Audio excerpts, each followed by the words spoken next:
Happy Wednesday. I almost forgot, but I didn't. Okay, so there's nothing new to report really.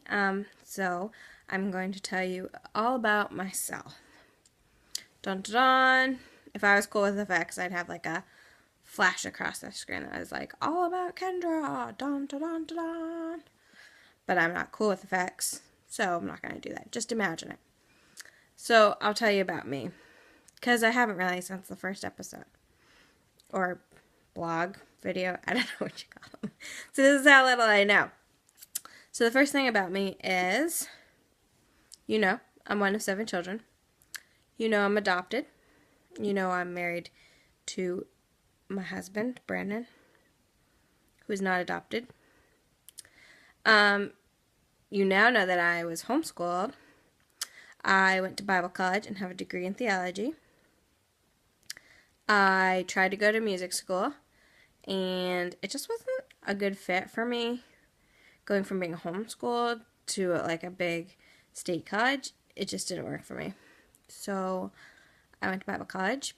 I spent in between my last year of college and my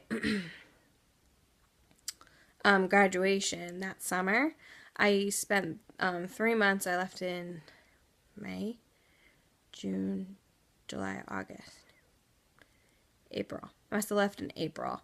I left in April, I went to Haiti, and I lived in an orphanage for 3 months. I left in April, and I came back end of April, and then came back mid-August.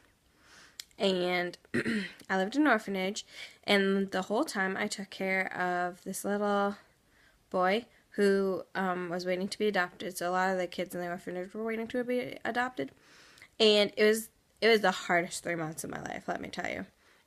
And I did a lot of things that, I was just not prepared at all. And I didn't know the language. Culturally, I knew nothing, so I did a lot of cultural faux pas. I was just bad. I offended everyone, I'm pretty sure. Haiti probably doesn't want me back.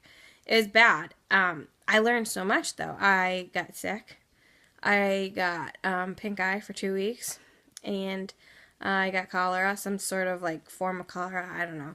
That's what they told me when I came back. And I wasn't good at taking care of this little child either, because he and I didn't speak the same language, and I tried to take care of him the way that the other caregivers took care of the Haitian kids, and when Americans came, they were appalled. So anyways, it was bad. But I learned so much. I learned so much about, I met these kids and I met their parents in Haiti, and I followed them now. It's been years now, and they're all in America now. Some of them are teenagers now. It's crazy. And wow, to watch these parents and the adoption process, and it wasn't the smoothest adoption process from what I know, and just wow. And to follow these families online now, and I see some of them. I've seen some people in Target. I've seen some people just around, and I'll be like, oh hey, and just years later, watching these families, it's so inspiring. And if any of you are watching my videos now, I just wanted to let you know that, wow, you guys are great, and thank you for being such good examples and being willing to share, because wow, I've learned so much from you guys. So Haiti was crazy. And now I've learned so much from their journey. It was hard, but it was great. And then my senior year of high school, so a few years before, I spent 10 days in Ethiopia when my parents adopted my 2 younger siblings when they were 6 and 12. And my senior trip, I got to go with my mom to Ethiopia. And we visited the home that my sisters lived in, and the orphanage, and we went to a blind school, and we got to bring all these glasses and cool stuff we had gathered from other doctors' offices, and we got to bring them to the blind schools. And watching my parents, their adoption process, doing an international adoption process with a great agency, a very small agency, and then a couple years later, so we had gone with another family, and following those adoptions later, and one of them did not work out. And just watching that, wow, there's been so much adoption in surrounding me. I feel very prepared for ours, even though it's not international at all. I feel like I've learned, I know nothing about domestic because everybody I know about has done international adoption. And I can't wait till it's our turn to do international adoption at some point, because there's so many people around. I'm finding I'm surrounded.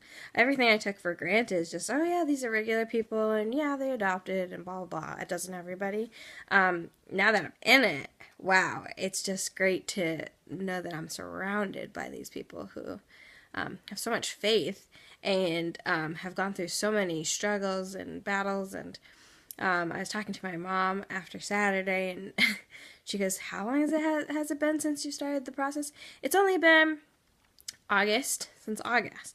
September, October, November, December, January, February, March, April. 8 months, almost 8 months. Next week it'll be 8 months since we started the process. And it's only been since the end of January that we have been approved. So February, March, 2 months. And we've already had so much happen and go on. So it's just great. And I've been, now that we're kind of like at this weird, like, what are we doing right now? Just waiting. I've just been thinking about this and praying about it and being patient, because, being patient is the way to go. And thinking about all the people in my life that God has just surrounded me with, and it's really great. And all these people that I just took as like, it's my it's my normalcy. I think that's a real word. It's my normal life. Like, I just took these people for granted, but I've been thinking about it and thinking about them individually, and praying for them, and just thinking about their different journeys and how I've gotten to observe. Now it's been years observing all these people, and I truly am blessed to have all these people around. And in my life, not that deep, some of them, and some of them really deeply. I've know their ins and outs and the stories, and have followed their adoptions. It's really cool, and I know them personally, and it's just really great. And some people I just, follow on Facebook, buddies. But, wow, it's really cool. So, if you're one of those people, keep putting stuff on Facebook, keep showing us your lives, because it's so great, and I love watching it. I'm learning so much. I didn't even know I learned so much. So this is great. I hope you all have a great, what's today, Wednesday, rest of your week. It's a long work week for me. But have a great week. I'll talk to you on Sunday. Hopefully we'll have some more news. Our social worker is supposed to be contacting us. Our book was shown today to another family. So, and then that book that was shown Friday to that mother on Friday, maybe we'll get some more info. So have a great rest of your week, and we will see you on Sunday.